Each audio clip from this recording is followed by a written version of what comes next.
आज के इस वीडियो में हम बात करेंगे डॉट प्रोडक्ट ऑफ वेक्टर्स के बारे में।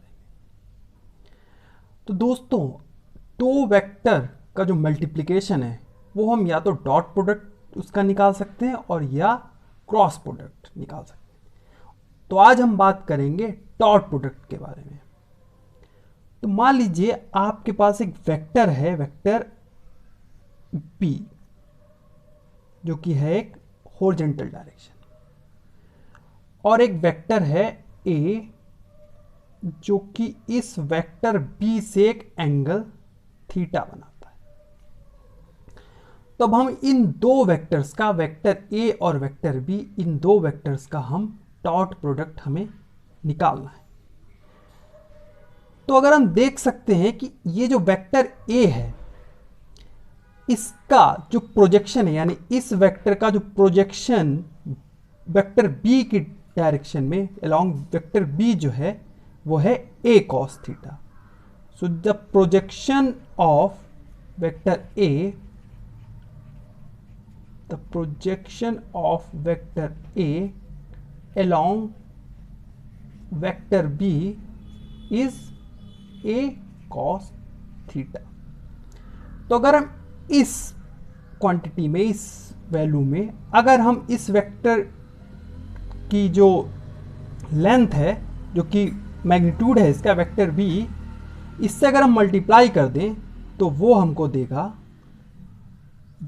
देगा इस दोनों वेक्टर्स का डॉट प्रोडक्ट। यानी अगर हम इसको देखें तो वेक्टर a मैथमेटिकली देखें तो vector a dot vector b is equals to magnitude of vector a into magnitude of vector b into cos of theta. ये इसका मैथमेटिकल फॉर्मूलेशन हो गया दो वेक्टर्स के डॉट प्रोडक्ट का। तो इसको हमने प्रोजेक्शन से समझा है, और ये जो डॉट प्रोडक्ट है इन दो वेक्टर्स का, वेक्टर a और वेक्टर b का, ये एक स्केलर क्वांटिटी है। यानी इन दोनों का जो डॉट प्रोडक्ट है इसका कोई डायरेक्शन नहीं, ये सिर्फ मैग्नीट्यूड बताता है, और ये इन दोनों वेक्टर्स के बीच के एंगल पर भी डिपेंड करता है। तो अब हम इस पे बेस्ड अगर एक एग्जाम्पल छोटा सा देख लें, जो कि फिजिक्स का एग्जाम्पल है, तो ये डॉट प्रोडक्ट हम इसको और अच्छे तरीके से समझ सकते हैं। तो मान लीजिए कोई सरफेस है आपके पास, इस सरफेस पे एक बॉक्स रखा हुआ है और इस बॉक्स पे एक फोर्स लग रहा है। इस बॉक्स पे एक फोर्स लग रहा है। मान लीजिए कोई पर्सन इस पे एक फोर्स लगा रहा है, फोर्स F। तो इस फोर्स की वजह से मान लीजिए फोर्स इतना है कि ये बॉक्स मूव कर सकता है।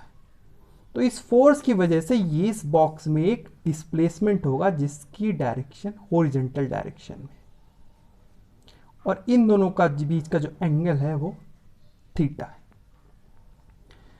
तो दोस्तों, इस फोर्स का अगर हम देखें जो प्रोजेक्शन होगा हॉरिजॉन्टल यानी अलोंग वेक्टर d, वो होगा आपका F cos थीटा। और इस F cos थीटा में अगर हम इस वेक्टर d के मैग्नीट्यूड को मल्टीप्लाई कर दें तो ये हमको देगा, ये क्या देगा हमको, ये देगा हमको वर्क डन, जिसको हम डिफाइन करते हैं vector F dot vector d से। तो ये हो गया इस टू वेक्टर मल्टीप्लिकेशन पे बेस्ड एक फिजिकल एग्जाम्पल। तो ये था dot products of two vectors. Next video में मैं बात करूंगा scalar product of two vectors, यानी टू वेक्टर्स का स्केलर प्रोडक्ट की जो फिजिक्स है वो क्या है।